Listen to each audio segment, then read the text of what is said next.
So video start చేసే ముందు అయితే కనుక నేను ఇప్పుడే కాంతార మూవీకి వెళ్ళేసి వస్తాను అనమాట. సబ్స్క్రైబ్ చేసుకొని స్టార్ట్ చేయండి. లిటరల్లీ ఇప్పుడే ప్రీమియర్స్ అయిపోయి వచ్చి రెయిన్ లో కూడా రివ్యూ చేస్తున్నాం మీకోసం డెడికేషన్ తో. జలుబు కూడా ఉంది. సబ్స్క్రైబ్ చేయండి, ఫస్ట్ లైక్ చేసి వీడియో అయితే స్టార్ట్ చేసేయండి. Hey guys, welcome back to my channel. చాలా జలుబుగా ఉంది, అది అవాయిడ్ చేసేయండి. సో ఇప్పుడే కాంతార మూవీకి అయితే వెళ్ళేసి వస్తున్నాను అనమాట. ప్రీమియర్ చూసాను నేనైతే శైలజాలో. సో నాకు చూసినప్పుడు ఏమనిపించింది అంటే కనుక మనకి పార్ట్ 1 లో మనకి ఎండింగ్ ఆపేస్తారు కదా లాస్ట్ లో. అంటే మా నాన్న ఎక్కడికి వెళ్ళిపోయారు అని చెప్పి ఒక చిన్న బాబు మాట్లాడతారు. మీ అందరూ గుర్తుందో లేదో, ఒకసారి పార్ట్ 1 చూసేసి వెళ్ళండి పార్ట్ 2కి. ఇది పార్ట్ 2 అనడం కంటే కూడా దీన్నే ఫస్ట్ తీసి దాన్ని తర్వాత తీసుంటే మనకు వచ్చిపోయిన అర్థమై ఉండేది. అంటే ఇప్పుడు కూడా స్టోరీ అర్థమైద్దిలేండి. కాకపోతే మనకి పార్ట్ 1 లో ఏం చూపించారు, ఓన్లీ అసలు ఆ కల్చర్ ఏంటి, అసలు ఏంటి ఆ కల్చర్ గురించి, అసలు ఎవరు ఈ వారాహి దేవుడు అనే వాళ్ళు ఎవరు ఏంటి అనేది మనకి పార్ట్ 1 లో చూపించారు.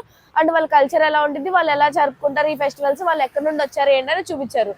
ఇప్పుడు మనకి ఏం చూపిస్తున్నారంటే అసలు ఇది ఎక్కడి నుంచి స్టార్ట్ అయింది, ఏ రాజుల దగ్గర నుంచి అసలు ఎలా వీళ్ళు ఎవాల్వ్ అయ్యి వచ్చారు ఏంటనేది ఇప్పుడు చూపిస్తున్నారు అనమాట. అది వాళ్ళ కోసం ఎంతలాగా అంటే ఇప్పుడు అక్కడ వాళ్ళకి నమ్ముకున్న వాళ్ళ కోసం ఎంతలాగా ఫైట్ చేస్తారు ఏంటి, ఇదంతా కూడా ఇప్పుడు చూపించారనమాట. నేనైతే ఈ మూవీలో పాజిటివ్స్ చెప్తాను, నెగిటివ్స్ చెప్తాను. మీరు ఖచ్చితంగా దాన్ని యాక్సెప్ట్ చేయాల్సిందే. పాజిటివ్స్ వచ్చేసి మనకి స్టోరీ ఎక్కడ కూడా ల్యాగ్ అవ్వకుండా కామెడీ యాంగిల్స్ అయితే చాలా బాగున్నాయి. ఏదో ఒక ఫన్ పెడుతూనే ఉన్నారు ప్రతి, అంటే వీలు కుదిరిన టైంలో. యాక్చువల్గా ఇలాంటి మూవీస్ కి ఫన్ చేయాలంటే చాలా భయపడతారనమాట. కొంచెం కల్చరల్ మూవీస్ కాబట్టి కొంచెం ఫన్ యాంగిల్స్ ఇవన్నీ తీసుకురారు, కానీ ఈ మూవీలో ఫన్ యాంగిల్ ఇవంతా కూడా ఉంది. అండ్ సాంగ్స్ వచ్చేసి మనకి ఒక్క సాంగే ఉంటది. ఆ ఒక్క సాంగ్ కూడా హాఫ్ అట్లా అట్లా అట్లా ఉండిద్ది అంతే తప్ప ఫుల్ సాంగ్ అయితే ఎక్కడ ఉండదు. మనకి పార్ట్ 1 లో అంటే మనకి కాంతారాలో ఇచ్చిన బీజియం కూడా దీనిలోనే ఉండిద్ది, అది కూడా బాగుంది. అండ్ కెమెరా యాంగిల్స్ అంటే డిఐ కలర్ గ్రేడింగ్ బాగుంది ఈ మూవీలో. అండ్ విఎఫ్ఎక్స్ కూడా బాగున్నాయి. లాస్ట్ క్లైమాక్స్ ఒక 15 to 20 minutes కూడా మనం ఫీల్ అవుతాం అనమాట. సో ఇది పాజిటివ్స్. నెగిటివ్స్ వచ్చేసి ఎక్కడెక్కడో స్టోరీ తీసుకొచ్చి ఇప్పుడు మనకు చెప్పడం వల్ల ఏమైపోతుందంటే, మనం ఆల్రెడీ కాంతార చూసేసాం కాబట్టి ఆ దేవుడు ఎలా వచ్చారు ఏంటి ఇవన్నీ తెలియకపోయినా అది మనకి దాన్ని ఏమంటారు, దేవుడు పూర్ణప్పుడు ఎలా ఉండిద్ది అవంతా మన వైబ్రేషన్స్ అవన్నీ చూసాక ఇప్పుడు మనం కొంచెం స్లోగా వెళ్తున్న మూవీ చూడాలంటే కనుక కొంచెం కష్టంగా అనిపిస్తుంది అనమాట. చాలా రేర్ గా వస్తారనమాట, రేర్ కేసెస్ లో. కానీ వచ్చినవన్నీ బాగుంటాయి. నెగిటివ్స్ అనే దానికంటే కూడా ఇప్పుడు మనకి చాలా మూవీస్ ఎలా వస్తుంది అంటే, ఫస్ట్ హాఫ్ ఎలా ఉన్నా సరే సెకండ్ హాఫ్ లో మనకి ఏదైనా మంచి ఎలిమెంట్ ఇచ్చేసి ఒక 20 minutes సినిమా అంతా హిట్ అయిపోద్ది కదా అన్న ఇదిలో వచ్చేస్తున్నారు అనమాట. ఫస్ట్ హాఫ్ అంతా ఏముండదు, సెకండ్ హాఫ్ అంతా కూడా ఓకేగా ఉంటుంది.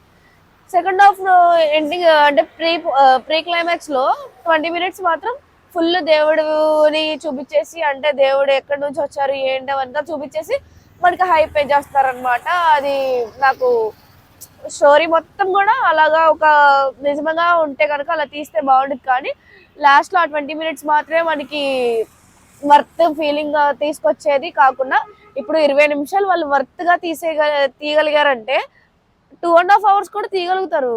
సో నెగటివ్స్ లో ఇదే, ఇప్పుడు మనం ఎలాగో లాంగ్వేజ్ అండ్ సబ్ టైటిల్స్ గురించి మాట్లాడుకుంటున్నాం కాబట్టి మనకి బ్యాడ్ వర్డ్స్ అయితే యూజ్ చేశారనమాట. బ్యాడ్ వర్డ్స్ ఏమో వేరే లాంగ్వేజ్ లో యూజ్ చేసి సబ్ టైటిల్స్ మాత్రం మన తెలుగులో పెట్టేశారు. మీరు గమనించండి, చాలా వరకు అది అసలు సెన్సార్ బోర్డు వాళ్ళు ఎలా ఒప్పుకున్నారేంటి నాకైతే తెలియదు, కానీ అది చాలా వరకు రాంగ్. అంటే మరి ఇలాంటి, అంటే ఇది కల్చరల్ మూవీ అని వాళ్ళకు కూడా తెలుసు, అలా కల్చరల్ మూవీలో కూడా ఇలాంటివి యూజ్ చేశారంటే మరి ఏ ఉద్దేశంతో అనేది నాకు అర్థం కాలేదన్నమాట. సో అదొకటి. అండ్ టికెట్ ప్రైస్ లిటరల్లీ చెప్తున్నాను కదా, ప్రతి సినిమాకి టికెట్ ప్రైస్ హైక్ ఇచ్చుకుంటా వెళ్ళిపోతున్నారు. అబ్బా అసలు ఈ టికెట్స్ తో గోల్ అయిపోయింది. సో ఇది ఒక గోల్ అయిపోయింది అనమాట. ఇప్పుడు మన మన మూవీ ఉంది, ఒక టాలీవుడ్ మూవీ వచ్చేసి ఏదో ఒక మూవీ ఎగ్జాంపుల్ లాస్ట్ ప్రీవియస్ ఏమొచ్చింది, ఓజీ వచ్చింది. ఓజీ మూవీ ఇప్పుడు పాన్ ఇండియా మూవీ అనుకుందాం, పాన్ ఇండియా మూవీ లేండి యాక్చువల్ గా. సో ఆ మూవీకి మనకి టికెట్స్ తెలుగు అంటే టాలీవుడ్ లో పెంచుకుంటే, అంటే ఏపీ అండ్ టిఎస్ లో పెంచుకుంటే మాత్రం అది తెలుగు లాంగ్వేజ్ మూవీ కాబట్టి ఇక్కడ పెంచుకోవడానికి హైప్ ఇచ్చుకోవడానికి ఒక అర్థం ఉండిద్ది. వేరే లాంగ్వేజెస్ లో మనం అది ఇస్తున్నప్పుడు టికెట్ ప్రైస్ అనేది ఫెయిర్, అక్కడ గవర్నమెంట్ ఏది ఇస్తే అదే అనమాట. అక్కడ మన మూవీస్ కి అక్కడ హైప్ అంటే హైక్ ఇవ్వడానికి ఒప్పుకోరు. వాళ్ళ మూవీస్ కి మాత్రం మనం ఇక్కడ హైక్ ఇచ్చి చూస్తున్నాం. అది మనకి సిగ్గు ఉండాలి. మరి మరి సిగ్గుండాలి అనకూడదులే కానీ మరి అది మనకి బుద్ధి రావాలి. మన తెలుగు ఆడియన్స్ ఏంటంటే అసలు అందరినీ లిటరల్లీ అందరినీ ఇచ్చేస్తారు. లైక్ వాళ్ళ ఓన్ చేసుకుంటారు. మనల్ని మాత్రం ఎవరు ఓన్ చేసుకోరు. మీకు ఇప్పుడు కాంట్రవర్సీ కూడా చూస్తున్నారు కదా, మీకు ఎందుకు జరుగుతుంది అనుకుంటున్నారు? లిటరల్లీ మన మూవీస్ కి ప్రతి మూవీకి like game changer, OG, previous గా వచ్చిన లాస్ట్ 10 మూవీస్ ఏంటి, అసలు ఏ మూవీ రిలీజ్ అయినా కూడా అక్కడ ఏం చేస్తారు తెలుసా? మన మూవీస్ ఫస్ట్ డేనే అక్కడికి వెళ్ళి మన బ్యానర్స్ ఇవన్నీ చింపేయడం, ఆడనియకపోవడం, వాళ్ళ మూవీస్ కి సంబంధించిన బ్యానర్స్ వేసేసి పైన కప్పేయడం, లేదంటే కాల్చేయడం, ఇట్లాంటివన్నీ చేస్తారు. అది అది వాళ్ళు మాత్రం మనకు సపోర్ట్ చేయరు. మనం మాత్రం అందరినీ పూసుకుంటాం, అందరికి చేస్తాం. ఇది ఎప్పుడు మన మైండ్ సెట్ ఎప్పుడు మారుతుందో కూడా అది ఎప్పటికీ మారదనే నా ఫీలింగ్. ఎందుకంటే అమెరికా వాళ్ళు మనల్ని దొబ్బేమంటున్నారు, లిటరల్లీ దొబ్బేమంటున్నారు. కానీ మనం అమెరికా వాళ్ళు ఎవరైనా వస్తే వీడు అమెరికా నుంచి వచ్చాడురా అని చెప్పి ఊరికి ఫుడ్ కూడా పెట్టేస్తారు. ఆ మైండ్ సెట్ మనం మార్చుకోవాలి. ఆతిథ్యం అనేది ఎంతవరకు అంటే నువ్వు మిర్రర్ అనమాట. ఇప్పుడు నీకు నవ్వితే నువ్వు కూడా నవ్వు, అలా ఉంటే బాగుంటుంది. వాళ్ళది మనం తీసుకున్నప్పుడు మనం కూడా వాళ్ళది తీసుకోకుండా మనం కూడా బాయ్కాట్ చేసి ఇవన్నీ చేయొచ్చు. ఇంకా చేయట్లేదు కాబట్టి ఇంకా మనం కూడా వెళ్ళి రివ్యూ చేయాల్సి వచ్చింది. అంతే మనీ పెట్టుకొని. ఇంకా మీరు ఆలోచించండి, వాళ్ళైతే మనం ఇంత చేస్తున్నప్పుడు మన గవర్నమెంట్ ఎందుకు ఇంకా మనకి ఇంకా హైక్ ఇచ్చి మరి మనకి రిలీజ్ చేస్తుంది అనేది మీరు క్వశ్చన్ చేయాలి. ఇంకా నేను ఒక్కదాంతో ఏది అవ్వదు కాబట్టి నాకు అనిపించిన ఒపీనియన్ నేను చెప్పాను అనమాట. సో లిటరల్లీ చాలా అంటే చాలా నెగిటివ్స్ ఉన్నాయి మూవీకి సంబంధించి, పాజిటివ్స్ చాలా తక్కువ ఉన్నాయి. 20 minutes తప్ప మూవీలో అక్కడక్కడ కొంచెం హైప్ సీన్స్ తప్ప ఇంకేం లేదు. నాకు లిటరల్లీ కాంతారా ఫస్ట్ పార్ట్ చూసినట్టు అనిపించింది. కాకపోతే కొంచెం దీనిలో ఎక్కడ నుంచి స్టార్ట్ అయింది ఏంటనేది చూపించారనమాట. సో మీరు కనుక చూస్తే కనుక మనకి కాంతారా ప్రమోషన్స్ అప్పుడు కూడా రిషబ్ శెట్టి గారికి తెలుగుకి లిటరల్లీ వచ్చు. అప్పుడు ఫస్ట్ పార్ట్ అప్పుడు మాత్రం తెలుగులో చక్కగా ప్రమోట్ చేసి అంతా చేశారు. ఇప్పుడు మాత్రం ప్రీ రిలీజ్ ఈవెంట్ లో కన్నడలో మాట్లాడారనమాట. అది కొంచెం మనం వైరల్ చేసి మీమ్స్ అవన్నీ వేసి ఏంటి ట్రోల్ చేస్తున్నామని తెలిసి ఇక్కడికి మనకి విజయవాడ వచ్చినప్పుడు ఇక్కడ ఉత్సవాలకి ఇప్పుడు మన దసరా కదా అప్పుడు వచ్చినప్పుడు తెలుగులో మాట్లాడారనమాట. ఎందుకు వచ్చి కూడా వీళ్ళ లాంగ్వేజ్ ని ప్రమోట్ చేసుకుంటారు. అదే మన తెలుగు వాళ్ళు మాత్రం ఎక్కడికి వెళ్తే వాళ్ళ లాంగ్వేజ్ అలా మాట్లాడుకుంటారు, మన తెలుగుని ప్రమోట్ చేయకుండా. లిటరల్లీ మన తెలుగు లాంగ్వేజ్ ని మనమే మాట్లాడడానికి ఫీల్ అయ్యి ఇంగ్లీష్ వాడతాం, ఏది వాడతాం, హిందీ వాడతాం, మనల్ని మనమే డిగ్రేడ్ చేసుకుంటున్నాం అనిపిస్తుంది నాకు కొన్ని సార్లు. ఎవరిని అనడానికి లేదు, ఇదంతా మన ఫాల్టే అని నా ఫీలింగ్.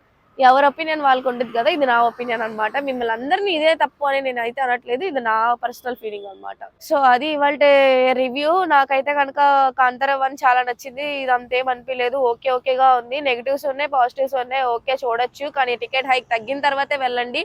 ఎందుకంటే మన టాలీవుడ్ మూవీస్ ని మనం ఎంకరేజ్ చేసుకోవాలి. టీఎఫ్ఐ బాగుండాలా లేదా అంతే. టీఎఫ్ఐ బాగుండాలంటే మనం ఇలాంటి మూవీస్ ని హైక్ తగ్గినప్పుడే వెళ్ళాలన్నమాట. సో ఇది ఇవాళ రివ్యూ. నాకైతే యావరేజ్ అనిపించింది. Okay movie. So do like, share and subscribe to Yana talks.